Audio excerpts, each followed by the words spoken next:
Hoy en A Fondo. Debatiremos sobre la aplicación de la justicia transicional a la guerrilla de las FARC y las posibilidades de responder por su accionar delictivo con penas alternativas, una vez se logre firmar el proceso de paz que pondría fin al conflicto armado que por más de 50 años ha afectado el país. Desde la creación de la Corte Penal Internacional y de las Cortes Interamericanas Defensoras de Derechos Humanos, se retomó una legislación que data después de la Segunda Guerra Mundial. Esta es la justicia transicional. La justicia transicional se refiere al conjunto de medidas judiciales y políticas utilizadas como reparación por las violaciones masivas de derechos humanos. La justicia transicional se refiere a aquellos procesos de transición de una dictadura a una democracia o de un conflicto armado a la paz, en los que es necesario equilibrar las exigencias jurídicas. Desde entonces, todos los países que han hecho procesos de paz han implementado la justicia transicional para resolver conflictos. Irlanda, Sudáfrica y El Salvador son algunos casos exitosos. Colombia no sería la excepción y por ello se busca aplicar este modelo de justicia distinta a la ordinaria. El expresidente César Gaviria revivió esta propuesta hace unos días. Yo creo que debe haber justicia transicional para todos los involucrados en el conflicto, no solo las Fuerzas Armadas y la guerrilla, sino también la población civil que de una u otra manera se involucró en el conflicto. Pero sin duda lo que más ha suscitado controversia en los últimos días es la posibilidad de que la guerrilla de las FARC no pague por su accionar delictivo en la cárcel y que incluso no sean extraditados. Cero cárcel para los guerrilleros. Ningún proceso de paz en el mundo ha terminado con los líderes de la insurgencia tras las rejas. El mismo presidente Juan Manuel Santos aseguró que estaría dispuesto a acordar con Estados Unidos que no se dé la extradición para facilitar el proceso. Es un tema que eventualmente va a tener que estar en la mesa porque no creo que ningún guerrillero vaya a entregar las armas para irse a morir a una cárcel norteamericana. Pero cada tema tiene su momento, cada tema tiene su lugar. Cuando lleguemos ya al final del proceso, pues me corresponderá a mí, como presidente de la República, plantearle a las autoridades norteamericanas alguna solución a este tema, un tema que es complejo, un tema que es difícil, pero un tema que tiene que ser resuelto. La Oficina del Alto Comisionado para los Derechos Humanos de las Naciones Unidas hizo un trascendental anuncio durante la presentación de su informe anual sobre la situación de derechos humanos en el país el pasado 16 de marzo. Colombia debe desarrollar medidas judiciales y no judiciales para que la sociedad en su conjunto haga frente a las violaciones a los derechos humanos y al derecho internacional humanitario ocurridas en el pasado. Esto significa que quienes hayan incurrido en esas conductas deberían ser condenados. Sin embargo, podrían acceder a beneficios judiciales siempre y cuando colaboren con la consolidación de la paz. El 13 de marzo, el Procurador General de la Nación, Alejandro Ordóñez, al término de una reunión con el presidente de la República, Juan Manuel Santos, fue enfático al concluir que la guerrilla debe pagar por sus actos terroristas. Paz sin impunidad. Para la Procuraduría implican penas de cárcel efectivas para responsable de crímenes atroces. La justicia transicional polariza el país y desata posiciones a favor como la de Augusto Osorno, desmovilizado del M-19 y hoy miembro del colectivo de voceros de paz de Antioquia. Es imposible hoy atiborrar a la justicia como está, llena de expedientes en toda parte, con más procesos. Nosotros decimos 4 palabras que son fundamentales. Primero, verdad, justicia, reparación y no repetición. Esas 4 palabras son claves en esto. Yo prefiero, por ejemplo, ante las matanzas que han hecho de mi familia, yo prefiero que me digan la verdad y no ver a esos señores en la cárcel. Nosotros necesitamos más verdad y menos cárcel.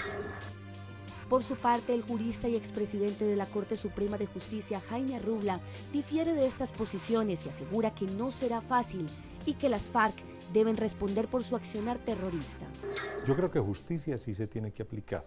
Lo que debe pensarse, como el mismo marco lo dice, es en reglamentaciones, penas sustitutivas, se ha hablado de colonias agrícolas, se ha hablado de reclusiones domiciliarias, se ha hablado de suspensiones de pena, pero que tiene que haber sentencias y sentencias condenatorias a los que han sido los responsables, no hay la menor duda. ¿Hasta dónde la sociedad colombiana va a aceptar que quien extorsionó, secuestró, puso minas quiebrapatas, atacó a la población civil, reclutó niños, le den un perdón y olvido? Yo creo que eso no lo va a aceptar la sociedad colombiana. Justicia transicional es justicia, pero no es impunidad, no es perdón y olvido. Más allá de las posiciones a favor y las críticas al proceso de paz está el sentir de las víctimas del conflicto armado. Algunas de ellas manifiestan que las FARC sí deben ir a la cárcel para responder por su accionar delictivo. Que cárcel sí deben de pagar, por Dios. Ellos todavía están jóvenes y ellos tienen que reconocer todos los delitos que cometieron en Colombia. Y me parece muy importante que sean judicializados aquí en el país. Es donde ellos tienen que estar, dándole la cara a las víctimas. Sí deben de pagar cárcel, yo estoy en favor de esto. Lo que sí no estamos de acuerdo nosotros es en la extradición, porque aquí no van a extraditar los guerrilleros. Aquí lo que van a extraditar es la verdad. Es lo mismo que está pasando con los paramilitares. A ellos los extraditaron y a dónde quedó la verdad de todas las víctimas. Entonces yo creo que las que más están perjudicadas con la extradición somos nosotras las víctimas. Debe pagar con cárcel la guerrilla por su accionar terrorista, deben recibir penas alternativas. El debate se abre hoy en A Fondo.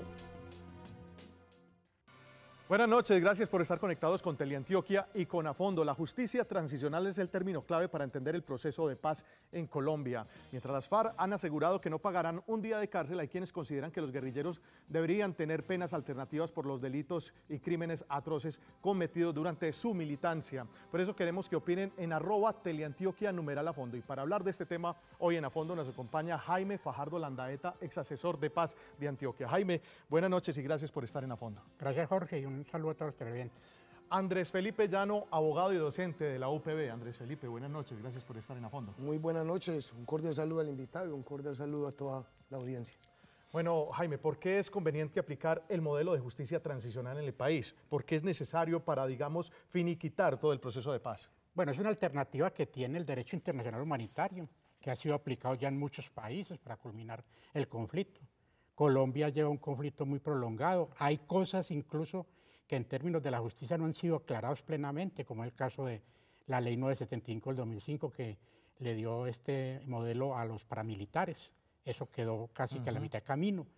Y como estamos trabajando el concepto de finalizar el conflicto, Colombia debe construir su propio modelo de justicia transicional. El modelo no lo entrega a nadie. Los colombianos construimos nuestro propio modelo y sobre esa base aplicaremos unas medidas a los paramilitares, a la guerrilla y a otros actores del conflicto. ¿Pero por qué paramilitares? Digamos, si ya los paramilitares se acogieron a los tribunales de justicia y paz. Bueno, porque la 975 no culminó el proceso. Mire, los mandos medios no fueron atendidos. Y hoy los mandos medios hacen casi parte de las BACRIN, de los combos, de las bandas. Además de eso... Pero en el modelo de justicia transicional que se podría discutir con las víctimas, con las FARC, el gobierno en La Habana, ¿tendríamos otra vez que volver a hablar del tema de paramilitares? Hay que volver a hablar de todos esos temas, por tres razones fundamentales de la justicia transicional. Y el problema de las víctimas. La garantía de la verdad absoluta, que nos ha contado todo, ni se contó en ese momento, totalmente. El problema de que haya una verdad absoluta y como tal no exista repetición de ningún proceso que lleve a que el ciclo del conflicto se repita. Si se garantiza esos fundamentos en relación con las víctimas, el modelo de justicia transicional se puede construir. Abogado, ¿por qué usted, digamos, no cree tanto en un modelo de justicia transicional? Como se está planteando, por lo menos. No es que yo no crea en un modelo de justicia transicional, sino que hoy el modelo de justicia transicional cabalga sobre los antecedentes del modelo de justicia transicional de la 975, que ha tenido dos leyes adicionales. Una, la 1424 del 2010 y la 1592 del 2012. En la ley 975, cuando se establece ese marco, esa ley para negociar con las autodefensas, que su objeto es facilitar los procesos de paz y la reincorporación a la vida civil de esos desmovilizados, garantizando verdad, justicia y reparación, en el 2010 es reformada por la 1424 y allí lo fundamental de esta es que habla de que créese un mecanismo no judicial para el establecimiento de la verdad. Luego, con la 1592 del 2012 o 1492 del 2012, se establecen varios instrumentos muy importantes en materia de justicia transicional, que son como, por ejemplo, pasar de un incidente de reparación integral establecido en la 975 a un modelo de incidente de identificación de afectación a las víctimas. Y eso tiene una connotación. ¿Eso qué significa? ¿Eso qué significa? Que en la audiencia entre el magistrado de la Sala Superior del Tribunal de la Sala de Justicia y Paz del Tribunal Superior, que solamente hay 3 en Bogotá, en Barranquilla y en Medellín, cuando el postulado acepta los cargos y las víctimas allí mismo son confrontadas, el magistrado puede de manera oficiosa, 8 días después de la audiencia, dar lugar a ese incidente. Entonces comienzan a hacer una especie de comparación entre la versión del postulado y la versión de las víctimas, y si hay un acuerdo entre lo uno y lo otro, finalmente se va a pasar a reconocer de las víctimas, y eso va a quedar allí en la sentencia, la versión de las víctimas. Pero si las víctimas aceptan, digamos, la verdad del postulado, entonces... claro, es que inclusive... ¿Cuál es el problema? El problema es que ese no es el problema, inclusive es que por estándares del sistema interamericano de derechos humanos, la sentencia es una forma de reparación. La sentencia judicial es una forma de contribuir a la verdad del país. Pero en justicia transicional no solamente se puede valer uno de los mecanismos judiciales, sino también de mecanismos extrajudiciales como las comisiones de la verdad. Entonces, aparte de la verdad judicial, también están aparte las comisiones de la verdad, como en este caso la Comisión Nacional de Reparación y Reconciliación, la Comisión de Memoria Histórica, y con el Marco Jurídico para la Paz, el Acto Legislativo 01 del 31 de julio de 2012, se crea en uno de sus incisos, se ordena que se cree una comisión de la verdad. Entonces, con la verdad no hay, yo no creo que haya mayor dificultad. Ahora, una cosa con lo que dice Jaime, y es que esclarecer toda la verdad, yo no conozco el primer conflicto donde esclarezca toda la verdad. Imputar o acusar a todos los responsables, tampoco. Y esclarecer todos los hechos, tampoco. Pero hay conflictos que gracias a esas comisiones de la verdad han logrado digamos, desescalar el conflicto y han logrado finalmente finiquitar procesos efectivos en ciertos lugares del planeta, en ciertos países. Sí, claro, por supuesto. Es que son útiles. Aunque no se conozca toda la verdad. Son útiles. Lo que pasa es que el gobierno no puede vender unas expectativas más allá de lo que realmente puede ofrecer la justicia transicional. Porque entonces todos los colombianos y los colombianos vamos a depositar unas grandes esperanzas en un mecanismo de justicia transicional cuando a la hora de aplicarlo y de ponerlo en funcionamiento no van a ser cumplidas. No, abogado, para finalizar el conflicto nosotros tenemos que saber sacar la media entre justicia y paz. Aquí el problema no es únicamente de plantear unos procedimientos jurídicos y unos estándares que de pronto no pueden aplicar dogmáticamente, esquemáticamente al proceso colombiano. Hay que mirar el proceso colombiano, qué modelo nos exige para poder determinar en ese marco cuál vamos a aplicar. Segundo, lo que usted dice es cierto, con un problema serio, es que el proceso fue truncado. O sea, el proceso fue truncado que mire lo que está pasando hoy con el alemán. Claro. Ni siquiera hubo acumulación de penas. Pero viene el otro problema. La extradición de los mandos superiores de las AUC dejó los mandos medios, que son los que controlan las bases, sin posibilidades de un proceso de reinserción certera. Y es aún más, es aún más. Hoy los mandos medios son los que dirigen las BACRIN, son los que dirigen los combos, las bandas. Eso no podemos repetirlo, es aún más. Yo participé en el proceso de movilización de las AUC, acompañé al gobierno nacional, pero siempre le dije, ojo con esto que está pasando y para dónde va esto. La extradición ocultó la verdad, ocultó la verdad. La extradición no permitió la reparación de las víctimas, porque era mejor que esos señores estuvieran aquí planteando qué había sucedido en el proceso del paramilitarismo, haber reparado las víctimas que están en Estados Unidos, donde están negociando por lo demás penas, donde no tienen que ver nada con el proceso que usted plantea, abogado, que el problema es muy cierto. No tienen que ver nada. Están negociando el problema del narcotráfico, que es lo que le interesa a los Estados Unidos, pero no tiene que ver nada con la causa común de los colombianos en relación con el problema del conflicto. Pero realmente sí fueron, por ejemplo, los autodefensas actores políticos. Eso es debate. Ese es el otro debate de fondo. No, porque es que las FARC, el ELN y las autodefensas, y quiera se aceptar o no, Los urabeños son actores políticos de facto, porque hay en regiones que, frente a la ausencia de la institución de los estados, asumen o usurpan poderes estos actores no estatales en el ejercicio del poder político.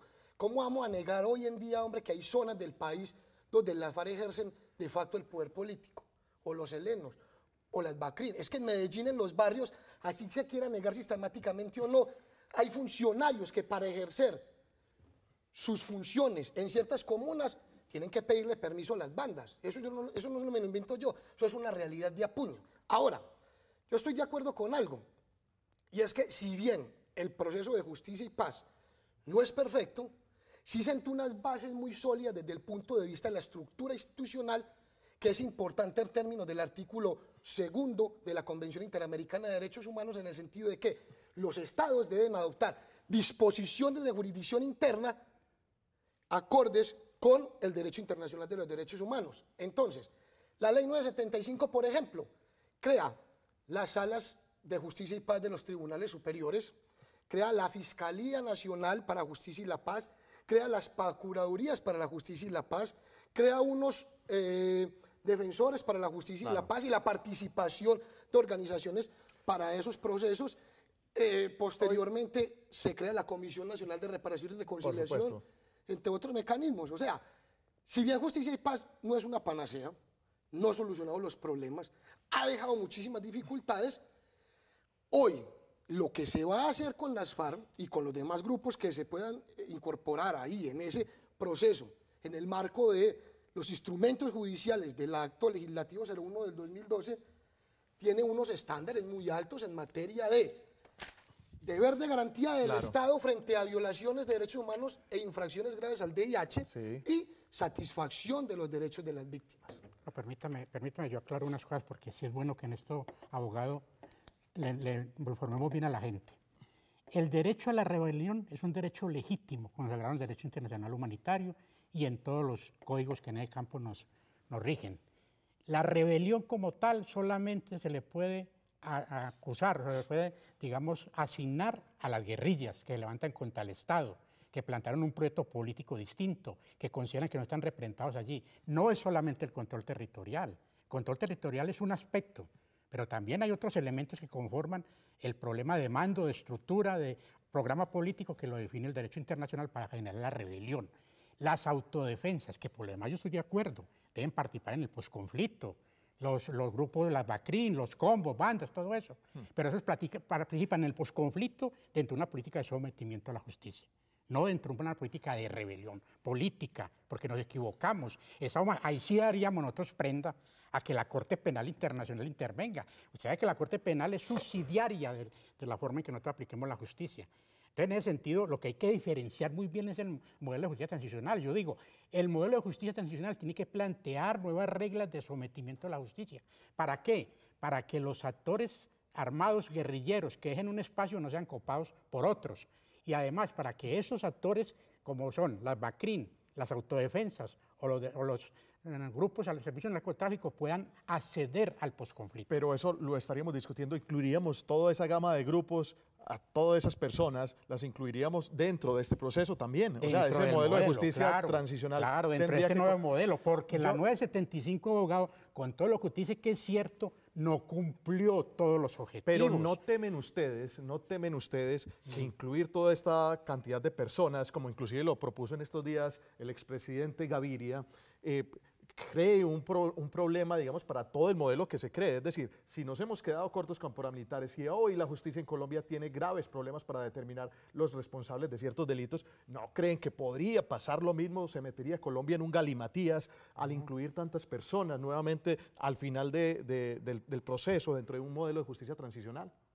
Es que yo hago una aclaración. Lo digo por las debilidades de la institucionalidad colombiana. ¿Quién va a determinar realmente dentro de fuerzas militares, dentro de inclusive empresas privadas, quiénes son los responsables? Claro, por supuesto. Es que sería un problema que no definiría Colombia, se los aseguro, en 20 años. No, hay propuestas. No, es que, a ver, no es meter en el acuerdo político y en la negociación a todos los actores. Es meter, como lo dice el mismo marco jurídico para la paz y la 975 los grupos armados organizados ilegales, ¿ya? Pero yo en eso estoy de acuerdo con Jaime, es que, hombre, si vamos a hacer una justicia transicional para terminar el conflicto, para una paz, para satisfacer los derechos de las víctimas, hay que establecer una política pública con las regiones y con carácter diferencial para que dentro de esa política pública, en aplicación de la justicia transicional, a más de estar los actores armados organizados ilegales, en este caso, también estén, hombre, los combos, las delincuencias, las BACRIM. ¿Por qué? Porque es que sin duda, entre unos y otros, hay un nexo en el conflicto, y es por virtud del narcotráfico.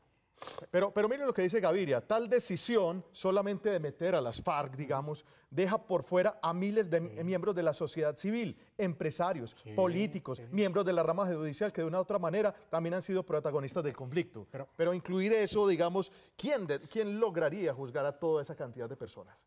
Jorge, yo le quiero plantear, pero si es que vamos a finalizar el conflicto. Entonces no nos propongamos finalizar el conflicto, finalicemos parte del conflicto, como hicimos con los paramilitares, una parte del problema. Aquí es finalizar el conflicto. ¿Y qué mejor? ¿Qué oportunidad tienen aquí los empresarios que han financiado la guerra, tanto de la FARC como de los paramilitares o de los combos y bandas? Aquí hay empresarios que financian los combos y bandas en la ciudad de Medellín. Entonces, ¿por qué no decirle públicamente, darle oportunidad? Hay fiscales que tienen más de 250 empresarios en lista, en mora, no han podido ni siquiera llamarlos. Sería la oportunidad histórica de Colombia, de que todos los que han participado en el conflicto, sí, yo participé, yo financié. No necesariamente tiene que ir a la cárcel. Lo que tiene que decir es cómo va a reparar integralmente esas víctimas, cómo va a aclarar la verdad, cómo se va a aplicar una justicia alternativa. Aunque el modelo se pueda quedar corto. Claro, aunque no es perfecto, es que no hay modelos perfectos. Pero lo importante es que podamos al menos ir más allá de lo que hasta ahora hemos hecho, porque si nos quedamos en lo que hasta ahora hemos hecho, de pronto caemos en los mismos problemas que también hemos realizado. Además, la propuesta de Gaviria no es nueva, porque es que, fíjense, primero, en el 2005 y en el 2008, Luis Moreno Campo, fiscal de la Corte Penal Internacional, ya había enviado sendas cartas al gobierno nacional diciéndole que estaba muy interesado en conocer todas las estructuras políticas, sociales y económicas, no solamente de las autodefensas, sino también de la FARC. Por supuesto. ¿Por qué? Porque la Corte Penal Internacional se encuentra interesada en establecer, no solamente a nivel interno, sino a nivel internacional, todas las personas que han estado involucradas en los conflictos armados. Por ejemplo, en el caso de Tomás Lubangadilo, la Fiscalía no pudo encontrarle a él una relación directa de mando con el Frente Revolucionario Unido de Sierra Leona, pero, sin embargo, lo imputó, lo acusó y la Corte Penal Internacional finalmente lo llega a sancionar. Por una razón, claro, por una razón, porque Tomás Lubanga sí consideró la Corte que tenía una relación con el Frente Revolucionario Unido en el sentido de que comerciaba armas y les compraba diamantes provenientes de desplazamientos, de asesinatos, de violaciones, etc. O Villalobos en El Salvador, que después del proceso fue incluso imputado en el sentido de que se le culminó una pena de 20 años para no participar en política. Muy bien, ya está el diálogo muy entretenido, estamos hablando de justicia transicional en la fondo. Vamos a ir a una corta pausa y ya regresamos con este debate.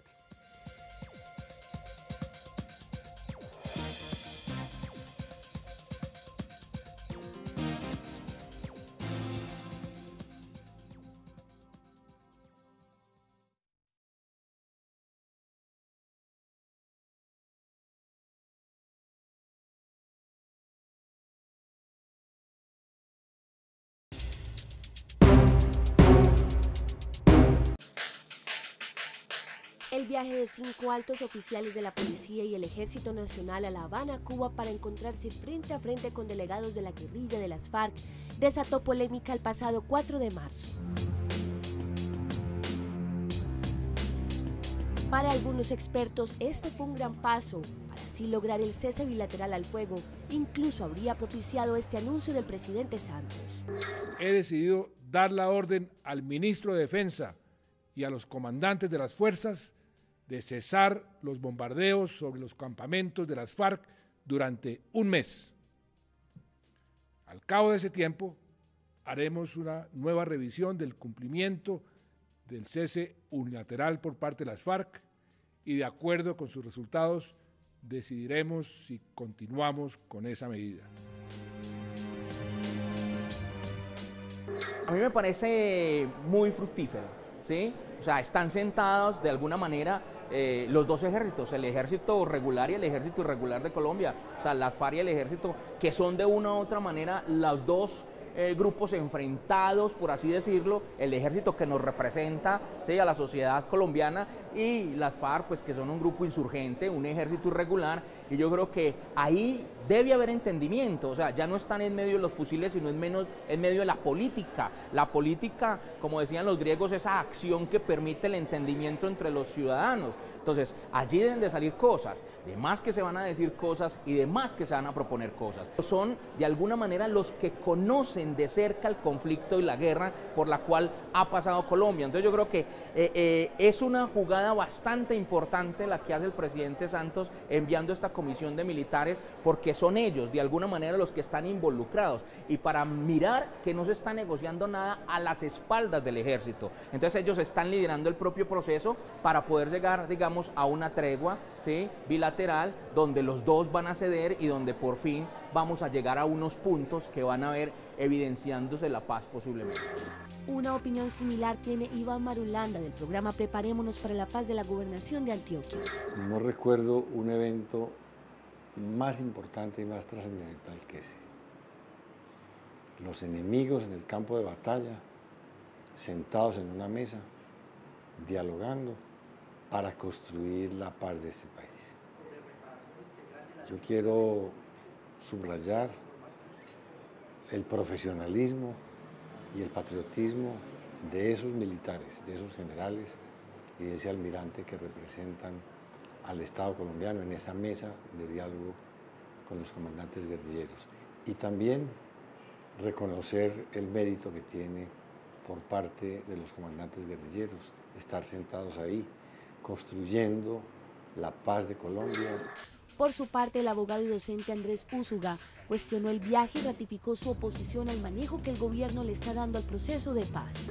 En lo que no estamos de acuerdo es que vayan en cumplimiento de órdenes para hacer obsecuencia o para llegar con la rodilla hincada ante estos señores que ahora posan de grandes moralistas o de grandes dueños de la moral y que le van a enseñar al país cómo es que se ejerce la democracia después de 50 años de terror y de muerte, que eso es lo que le han entregado a este pueblo. Vale la pena ser un terrorista, vale la pena no cumplir la ley, vale la pena no cumplir, no estudiar, no prepararse. Lo que vale la pena es ser un bandido, lo que vale la pena es ser matar, asesinar, secuestrar, extorsionar, porque en algún momento pues va a llegar un gobierno que se va a arrodillar ante esa presión de usted como bandido y va a terminar negociando con usted y le va a terminar dando la razón, y no solamente le va a terminar dando la razón, le va a terminar dando puestos burocráticos, le va a terminar dando exenciones y le va a perdonar toda la barbarie que usted ha proporcionado al pueblo colombiano.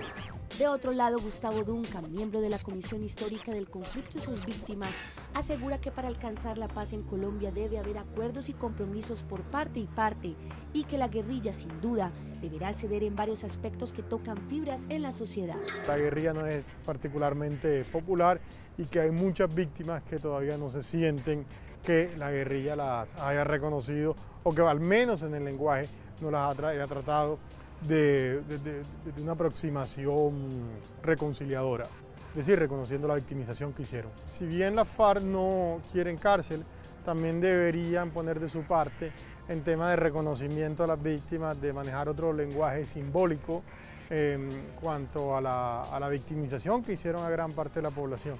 Es decir, la FARC no puede seguir diciendo que ellos han sido víctimas del Estado y que eso justifique el tema de que ellos ni reconozcan a las víctimas ni hayan de momento establecido algún tipo de discurso, una agenda sobre reparación.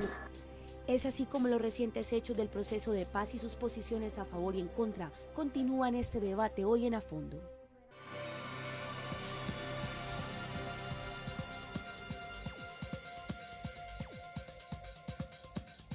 Muy bien, continuamos en A Fondo analizando el modelo de justicia transicional, y para ello hoy nos acompaña Andrés Felipe Llano, abogado y docente de la Universidad Pontificia Bolivariana, y Jaime Fajardo Landaeta, ex asesor de paz de Antioquia. Jaime, una pregunta ya que es muy clave. ¿Qué tipo de penas tienen que pagar los guerrilleros? Ya las FARC dijo, no vamos a pagar ni un día de cárcel. Entonces, digamos, ¿qué posibilidad de penas habría dentro de este esquema de justicia transicional para la guerrilla? ¿O no deben pagar penas? ¿O sí deben hacerlo? ¿Cómo para debe ser mí el modelo de justicia transicional no es un problema únicamente de penas, o no es principalmente de penas, no es principalmente de penas.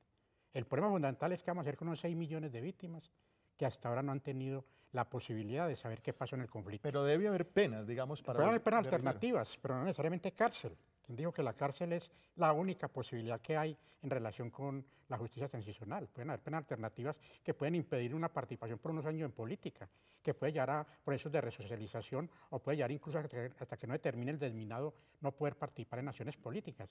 Pero yo no creo que el problema fundamental esté en el problema de la penalización. Lo que pasa es que en Colombia tenemos un problema muy serio que no está dando con la comunidad internacional. La polarización está aquí, no con la comunidad internacional. Y otro problema que nos están diciendo que no es cierto es que la Corte Penal Internacional impide la creación de un modelo de justicia transicional propio. No. Más lo que se ha dicho es que la Corte Penal podría tener injerencia sobre esos guerrilleros. Hasta ahora yo le digo, le preguntaré al profesor, claro, ¿en cuál modelo como tal de justicia transicional ha intervenido la Corte Penal Internacional que le haya puesto finalización al conflicto? No conozco uno. Si hay alguno, que me lo comenten. ¿Cárcel o no cárcel para los guerrilleros hombres? Sí, pero en el siguiente sentido. Por los estándares internacionales es muy claro que frente a la comisión de graves crímenes contra la humanidad, frente a crímenes de guerra, frente a genocidio, frente a violaciones graves de los derechos humanos, hay que pagar una pena de cárcel.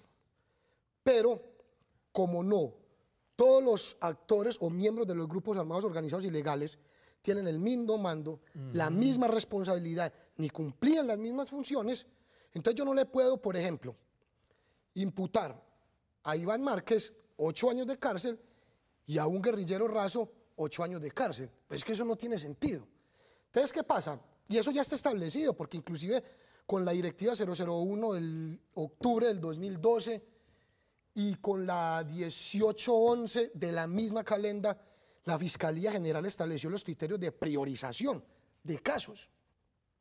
Entonces, frente a los máximos responsables, cuando haya comisiones de crímenes de lesa humanidad, crímenes de guerra o de genocidio, pues yo te digo la verdad, para mí me parece moral y éticamente execrable ver a un señor de esos que ha cometido semejantes barbaridades sin ningún día en la cárcel, pero encima de eso ejerciendo política. Entonces hay criterios diferenciales, y criterios diferenciales no solamente para los miembros del mismo grupo, sino para los diferentes actores, porque ahora es que tampoco vamos a judicializar a los miembros de las fuerzas militares igual que a los miembros de la guerrilla de las FARC. Como dice Jaime, es que el mismo Código Penal ofrece penas alternativas, sustituciones de penas, la domiciliaria, el servicio social, pero etcétera. Si estos guerrilleros no están dispuestos, las FARC ya lo han dicho, no pagaremos un día de cárcel. Digamos que habría que pensar precisamente en lo que dice Jaime, en unas penas totalmente alternativas dentro de ese modelo de justicia transicional. Es un engaño decirle a la sociedad que los máximos responsables por comisiones graves de violaciones de derechos humanos, infracciones del DIH, van a pagar 60 años, 30, 25, eso es un engaño. Si en Justicia y Paz el máximo es 8 años, sí. Pues para que eligamos el mismo estándar aquí, 8 años. ¿Y se podría aplicar ese mismo estándar, Jaime? No, yo estoy de acuerdo. Lo siguiente, primero, justicia transicional es justicia. Dejemos ese criterio de estar pensando, estar mandando mensajes en el sentido de que justicia transicional es impunidad. ¿No? Ahora, todo proceso de paz, yo sí lo voy a decir aquí con seriedad, y se lo digo a los colombianos, a los antioqueños, y vamos a debatirlo. Todo proceso de paz tiene un mínimo o un medio de impunidad, querámoslo o no. Y eso es real, porque no es posible llegar al fondo de toda la problemática. Pero es que no solamente hablemos de los hombres en armas, hablemos de toda la gente que ha intervenido en el conflicto, porque estamos hablando únicamente de quienes han estado en armas y no de sus financiadores. ¿Usted cree que los paramilitares se crearon aquí únicamente porque Mancuso le dio por coger las armas y irse contra la guerrilla? Aquí hubo reuniones de empresarios, ganaderos, que plantearon financiar el paramilitarismo. Y esos señores son los mayores responsables. Entonces esos señores sí pueden trabajar, hacer política, hacer negocios y todo eso, y eso no tiene nada que ver con la justicia transicional. Lo que estamos diciendo, acabar el conflicto es coger todo eso y llevarlo a la palestra, no de lo que hemos aplicado, no de lo que dicen ahora los códigos, es de lo que requiere la solución del conflicto. Eso requiere nuevas leyes, nuevos códigos, nuevas formulaciones de sometimiento. Por ejemplo, yo creo que para poder culminar el conflicto con los paramilitares, con las BACRIM y con los combos, no es viable, no es aplicable únicamente lo que tenemos en sometimiento a la justicia. Necesitamos nuevos instrumentos de sometimiento a la justicia, o si no, no se van a acoger. Pero para la gente que que levantó en rebelión, que tuvo justas causas, como fue el problema de que el plebiscito de 1957, que acabó con la violencia entre el Partido Liberal y Conservador, excluyó totalmente a sectores vastos de la población que luego se fueron a formar la FARC. Pero usted dice que no son penas de cárcel, que no podemos reducir el tema de justicia a penas alternativas. ¿Cuál sería entonces, cuál es, ya empezó una con la cual debe contarse, el problema del desminado. Es un problema muy importante. El problema de que efectivamente se saquen los niños de la guerra, el problema de que se repare integralmente las víctimas, el grave error de la FARC.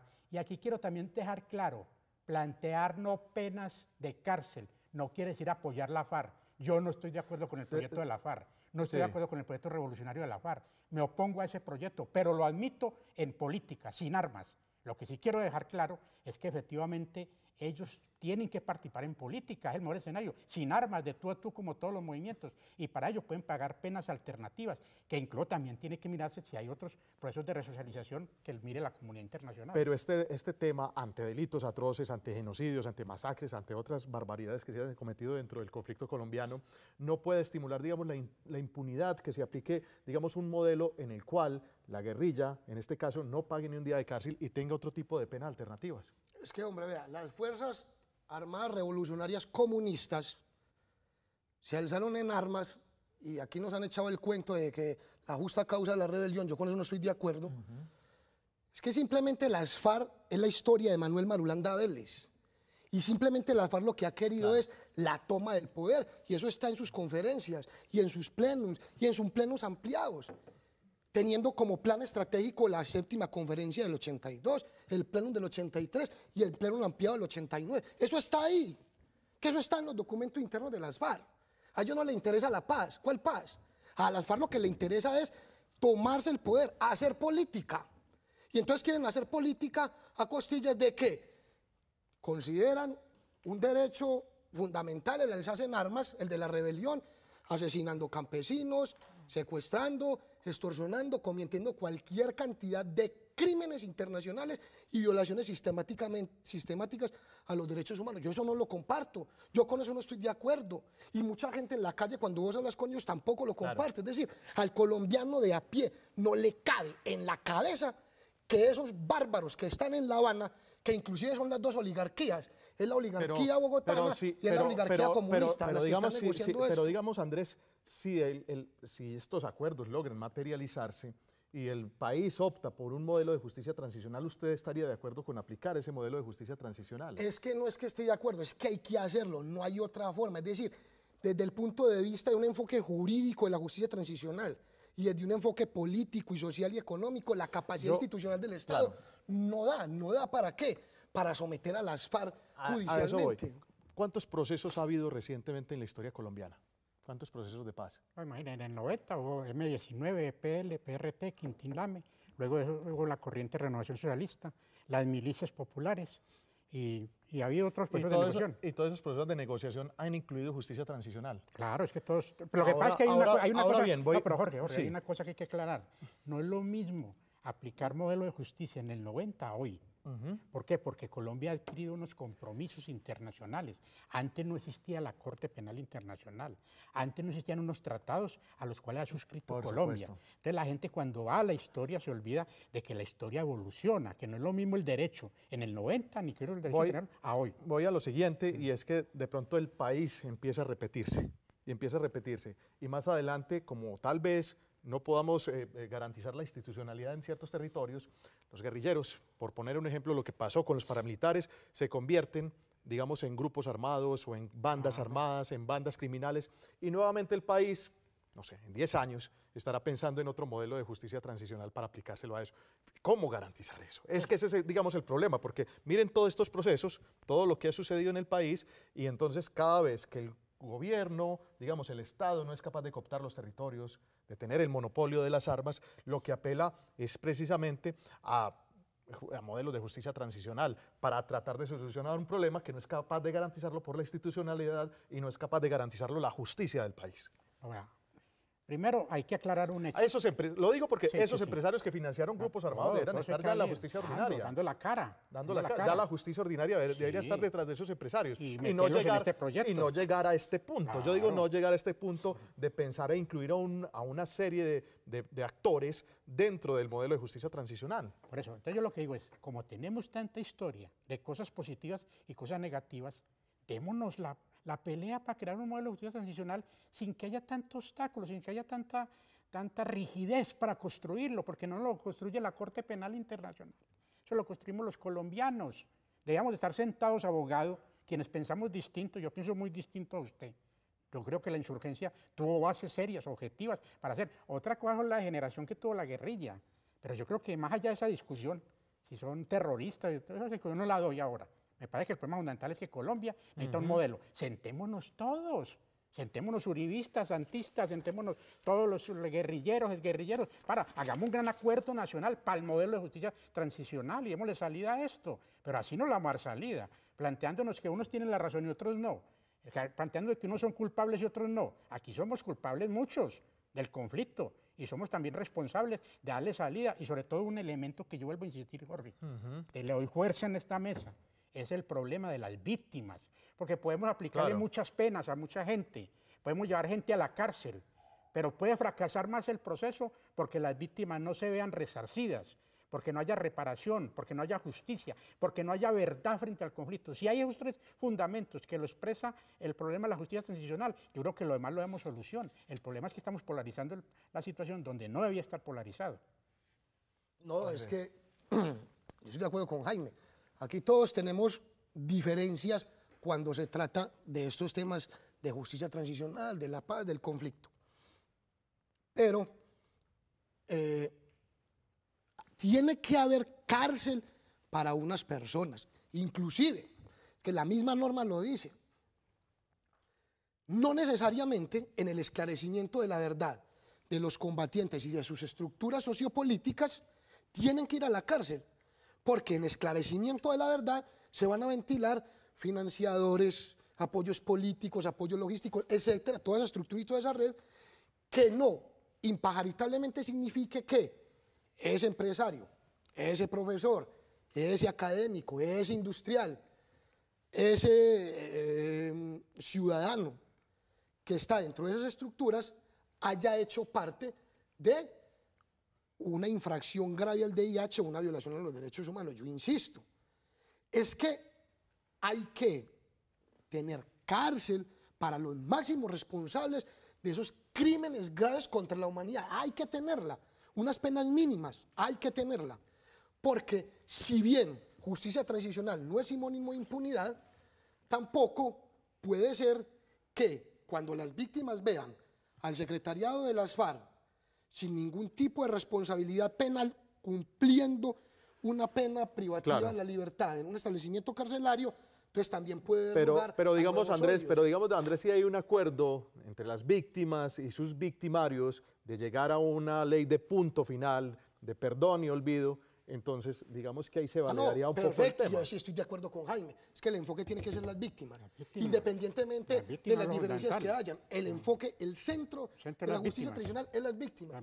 Y entonces, si en un gran acuerdo nacional las víctimas dicen, hombre, los perdonamos a todos y queremos olvidar esto y empezar de nuevo, como ocurrió en España, perfecto, se hace. Pero recuerde que es que esas cosas han dado lugar a los casos de Pinochet en Chile, de Chilingo en Argentina, de Efraín Ríos Montt en Guatemala, entre otras cosas. ¿Por qué? Porque si bien se llega a ese acuerdo nacional, uno puede incoar la jurisdicción internacional independientemente del acuerdo nacional.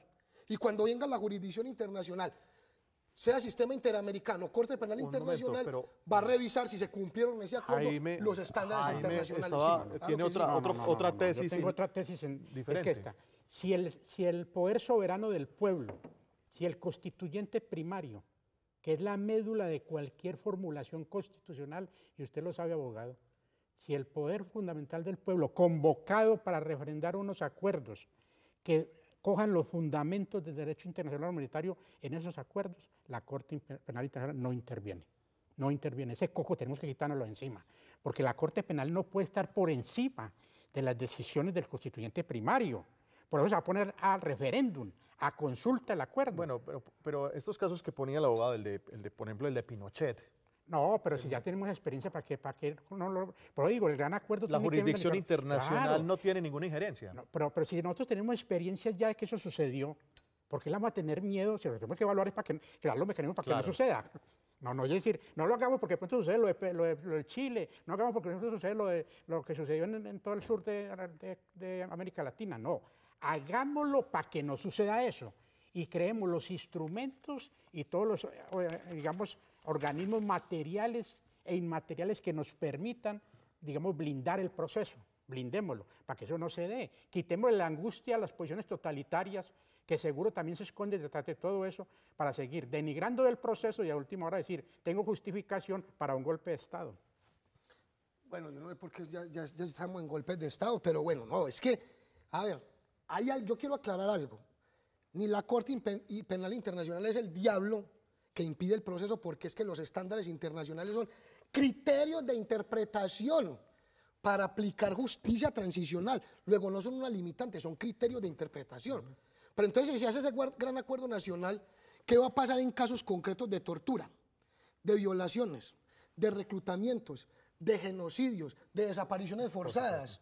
¿Qué va a pasar? Que tienen que aclararse todas. Sí, se puede aclarar. Que tienen que salir todas. Sí. Es que el problema fundamental es que en todo lo que se ha hecho, incluidos los procesos del 90 en el cual yo participé, aún en esos no ha habido aclarar todo este problema histórico. Lo que necesitamos es aclararlo. Y yo digo, no es un problema de cárcel, es de penas. Es que el problema que tenemos de la diferencia es que tenemos que ver la gente de extramuro. Y mucha gente querrá decir, bueno, yo me voy para la cárcel, pero yo me quedo con mi dinero que acumulé, pero yo me quedo sin decir la verdad, pero yo me quedo con las tierras y sin necesidad de reparar. Eso es muy fácil. Y así lo han hecho en el proceso con los paramilitares. O mire, verá el problema que tenemos ahora con el señor Pretel en la Corte Constitucional. Mire, es que no se han dado situaciones de real reparación integral. Lo que yo digo, mantengamos el centro, que en eso estamos de acuerdo.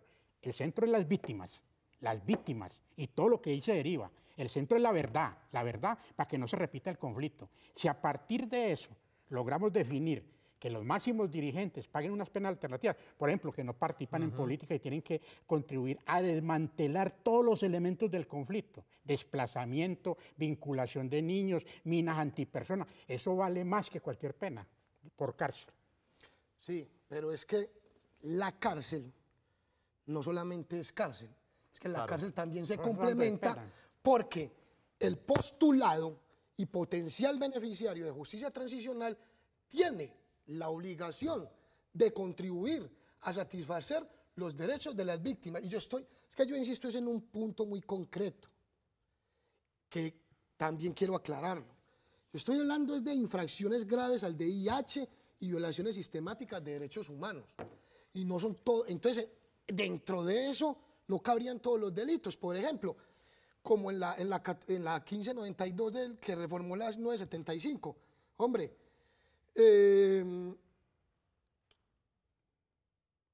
por el solo hecho de pertenecer al grupo lo vamos a judicializar. No. Por concierto para delinquir simple y agravado. No. Por uso privativo de uniformes de las fuerzas militares. No. O sea, es decir, hay delitos que no hay necesidad de enfrascarnos en una discusión de esas.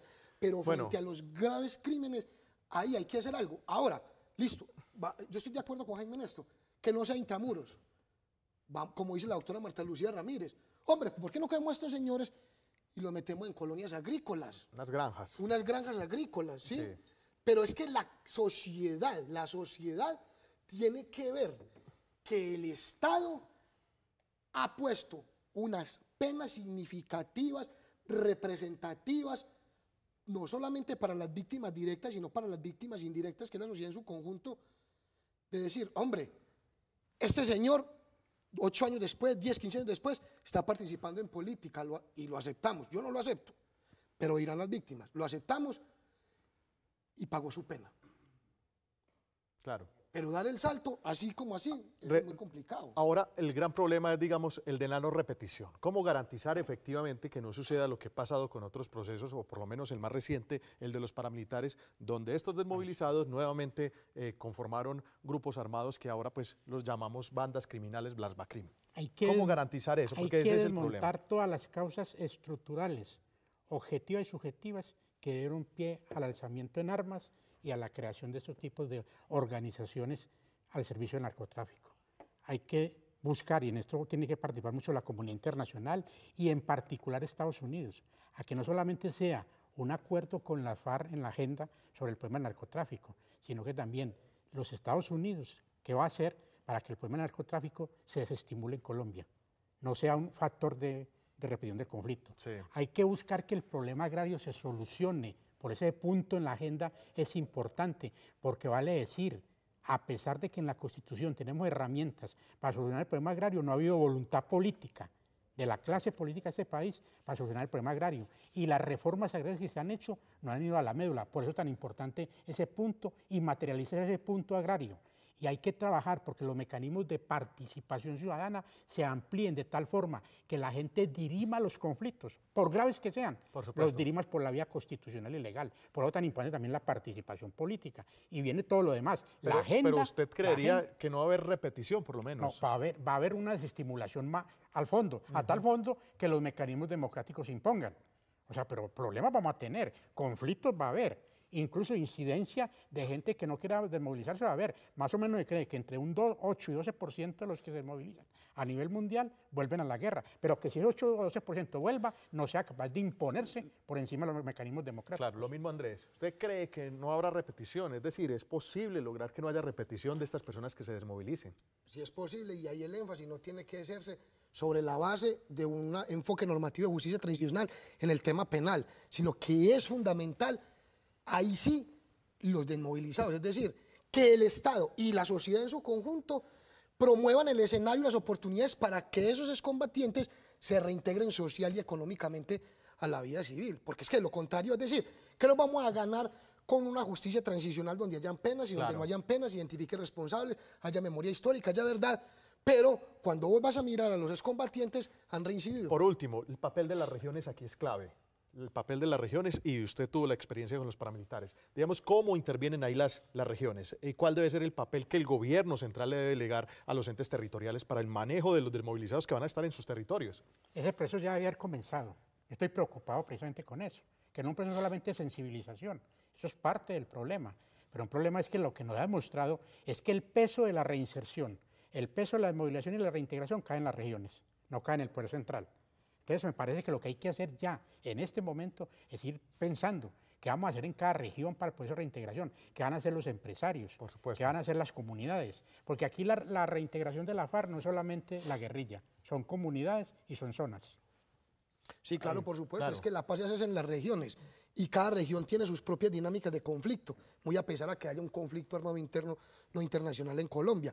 Y lo que dice Jaime es cierto, el problema va a ser para las entes territoriales, principalmente de carácter económico y social, porque es que eso va a ser un proyecto, una política pública demasiado muy grande para la capacidad institucional que hoy tienen las regiones. Perfecto.